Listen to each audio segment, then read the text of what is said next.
Doing the 360 defense requires you keep your body in motion at all times, using your arms to defend different angles of attack.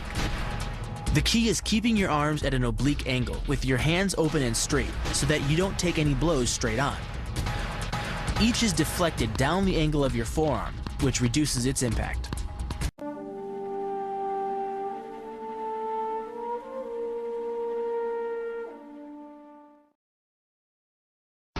The kick's power comes from the torque generated by the rotation of the hips. It's the same principle that cracks a whip.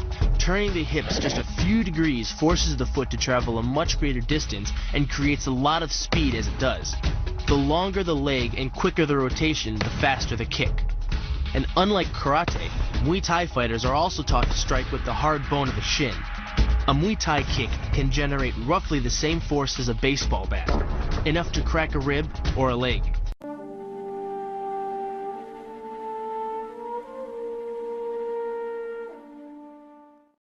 The hyperextension of the elbow, created by pulling back on the locked arm, virtually ensures that he will be taken down. The knee strike to the wrist dislodges the knife and further loads the elbow and shoulder. The technique can easily result in damage to the elbow joint, the tendons of the rotator cuff, or even a broken arm.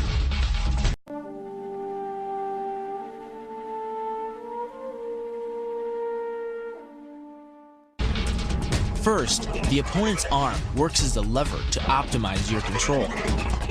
Second, your own back serves as a pivot point for the throw. The strength and stability of your back allows you to throw a much heavier opponent than in a move that requires you to lift him.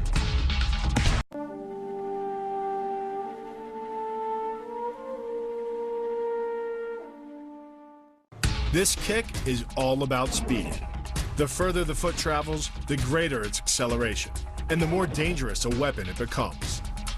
Powered by the muscles of the hip flexor and the quadriceps, by the time your foot reaches your opponent's throat, it's traveling nearly 40 miles per hour.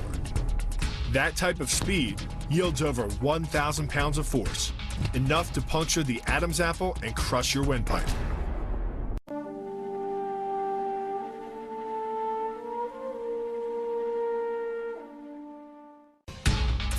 But the real damage from the knee bar doesn't come from gravity.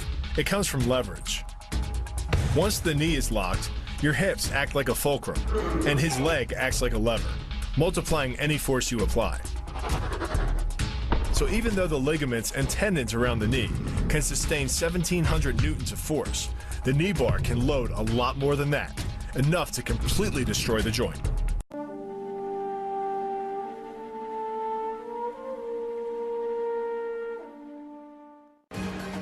The key to the reap is to get your opponent's center of mass outside his stability zone.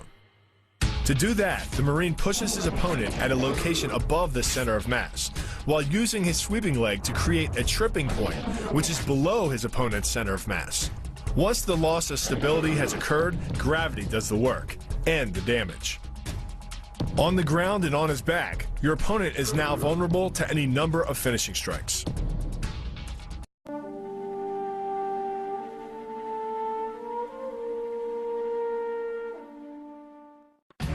Starting from behind his opponent, the Marine wraps his arm around the enemy's neck and forces his elbow beneath the chin. Clasping his hands behind the enemy's head, the Marine applies pressure in a vice-like movement of the forearm and bicep. Working much like a nutcracker, your forearm and biceps apply pressure to your opponent's carotid arteries. Located on either side of the trachea, these two arteries are the only way to get blood to the brain. It can take less pressure than squeezing an orange to stop the flow of blood to the arteries. And with no blood flow, the brain shuts down almost instantly. Fight over.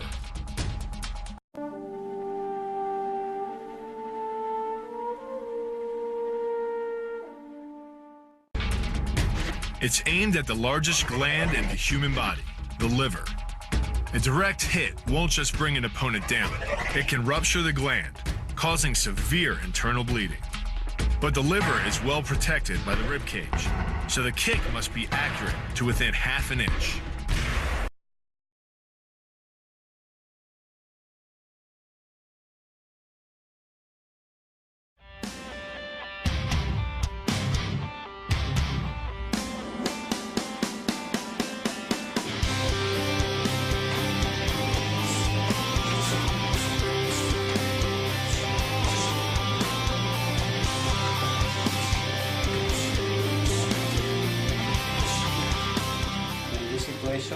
create like a discussion with the partner. I use this for like a provocation. He attacked to me.